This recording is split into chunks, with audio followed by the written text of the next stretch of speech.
तो कैसे हैं आप सब लोग। आ गए हैं हम अपना फर्स्ट वीडियो लेके। थोड़े से नर्वस भी हैं और थोड़े एक्साइटेड भी। अरे फर्स्ट वीडियो है ना यार।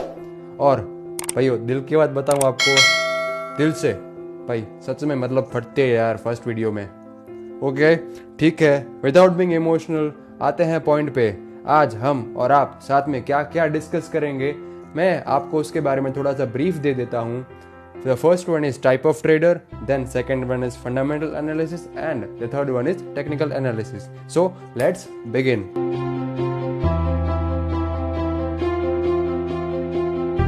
So the first one is type of trader. कि आप कौन से टाइप के ट्रेडर हो।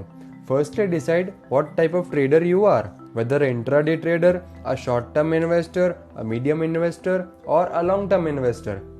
देखिए दोस्तों, अगर आपने माइंड बना ही लिया है कि आप इंट्राडे ही करेंगे, then don't change your mind and don't convert it, so finish the trade within the same day. अगर आप शॉर्ट टर्म इन्वेस्टर है, that is 2 days to 3 months, then close the trade with the same time frame. और अगर आप medium term investor है, then close the trade in 3 months to 1 year। And if you are a long term investor, then close your trade after 1 year only. अब आप reason सोच रहे होंगे, इसका रीजन क्या, तो हम आपको रीजन बताते हैं। फॉर एग्जांपल M&M कंपनी है, M&M में आप शॉर्ट टर्म के लिए बुलिश है, but in long term perspective it's bearish. And if you converted your trade without analysing in both the ways, that is fundamentally and technical, then it can be a risky one. अब यहाँ पर जो 2 words आए वो बहुत important है share market में, that is fundamental analysis and technical analysis. Each of these have own level of importance. अब अगर आप सिर्फ फंडामेंटल एनालिसिस के बेस पे ट्रेड करते हो, then 5 out of 10 trades will go right and vice versa. अगर आप सिर्फ टेक्निकल एनालिसिस के बेस पे ट्रेड करते हो, then also there are chances of getting 5 trades right out of 10 trades. And if you are taking trade by doing both the analysis, then your chances are high, say 8 out of 10 trades. अब आप सोच रहे होंगे कि इतना analysis करने के बाद भी सिर्फ 8 ट्रेड। अरे मेरे भाई 8 ट्रेड मतलब बहुत है, पूरा मार्केट लूट लिया है वैसे वाली फीलिंग आएगी। और ये जो हमने 10 में से 5 ट्रेड वाला एग्जांपल लिया है, वो सिर्फ आपको समझाने के लिए ही लिया है, so take it in that way only. तो चलिए आते हैं आज के हमारे दूसरे टॉपिक पर, जो है fundamental analysis. It means analysing the company from its fundamentals. इसको मैंने 4 पार्ट में डिवाइड किया है। The first one is business overview, then advantages compared to its competitors, third one is industry analysis, and fourth one is valuation. Let's begin with our first point, that is business overview. हमें company के business के बारे में जानना होगा कि company क्या क्या करती है। If we take an example, Info Edge. Info Edge is a venture capitalist company. Info Edge एक ऐसी कंपनी है जो नए नए स्टार्टअप्स में इन्वेस्ट करती है, जैसे कि Zomato एंड पॉलिसी बाजार। Zomato में अराउंड 30% स्टेक होल्ड करती है Info Edge। अब आपको लगता है कि फ्यूचर में ये Zomato और स्विगी का बिजनेस बहुत चलने वाला है, then it's right time to invest in these companies. But क्योंकि वो नए स्टार्टअप्स है, तो वो स्टॉक एक्सचेंजेस पर तो लिस्ट होंगे नहीं, इसलिए Info Edge एक हमें अपॉर्चुनिटी देता है उन स्टार्टअप्स में इन्वेस्ट करने के लिए।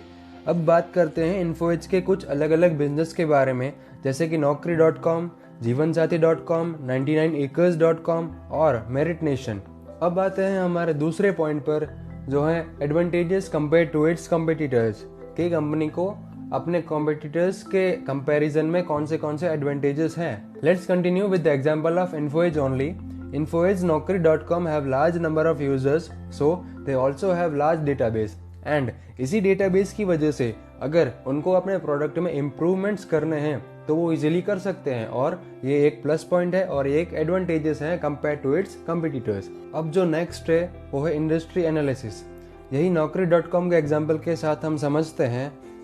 क्या आपको लगता है कि जैसे जैसे इंडिया ग्रोथ करेगा, जैसे जैसे डेवलपमेंट बढ़ेगा, क्या एम्प्लॉयमेंट अपॉर्चुनिटीज भी बिल्ड होगी?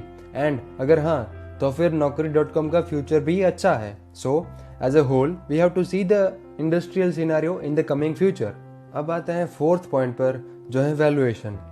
अब हम वैल्यूएशन की बात करें तो सबसे पहले सबके मन में पीई रेशियो ही आता है।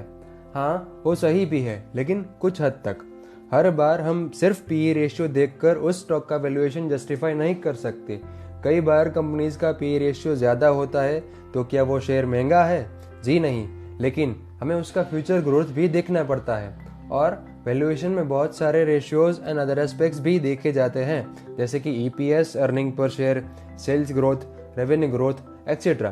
तो चलिए दोस्तों, आते हैं हमारे आज के लास्ट टॉपिक पर, जो है technical analysis. In other words it's also called chart analysis. Technical analysis में आपको मेनली दो चीज़ों पर फोकस करना होता है। First one, it is trend, because it is believed that trend is your friend, and the second one is price action theory. तो चलिए आगे बढ़ते हैं हमारे फर्स्ट पॉइंट से, जो है ट्रेंड। अब आपको डायग्राम में दिख रहा होगा up trend and down trend. Up trend में जो फॉर्मेशन बन रहा है, HH मतलब हायर हाइज एंड HL मतलब हायर लोज। अब अप ट्रेंड में जनरली लोग बाय करते हैं और डाउन ट्रेंड में जनरली लोग सेल करते हैं या फिर शॉर्ट सेल भी करते हैं। और इसमें जो डाउन ट्रेंड है उसमें LH मतलब लोअर हाइज एंड LL मतलब लोअर लोज। अब कई लोगों के साथ क्या होता है, वो ट्रेड तो ले लेते हैं बट उसके बाद उनका प्राइस गिर जाता है, तो वो सोचते हैं कि अगर जो कम प्राइस में मिल रहा है तो और थोड़े ले लेता हूँ, फिर और थोड़ा गिरता है शेयर प्राइस, तो वो फिर एवरेज करने के चक्कर में और थोड़ा बाय करते हैं और फिर स्टॉक उन्हें घन चक्कर बना के पैसे डुबा के फर चक्कर हो जाता है। So don't be in hurry to average the price, don't buy in down trend that is lower lows and lower high. So first analyse from the chart and which is done through technical analysis. चलिए एक example के साथ बात करते हैं। Let's take an example of Yes Bank. Yes Bank की price near 400 थी and as the price was decreasing people were buying on dips ignoring the chart, and after the news came it collapse drastically. और अब आपको पता ही होगा कि कौन से भाव पर यस बैंक स्ट्रगल कर रहा है। So I must tell, never catch a falling knife, it will bleed your hand. तो आते हैं हमारे सेकंड पॉइंट पर, जो है प्राइस एक्शन थियरी। अब प्राइस एक्शन थियरी में there are two main points. The first one is support and the second one is resistance. Let's understand support.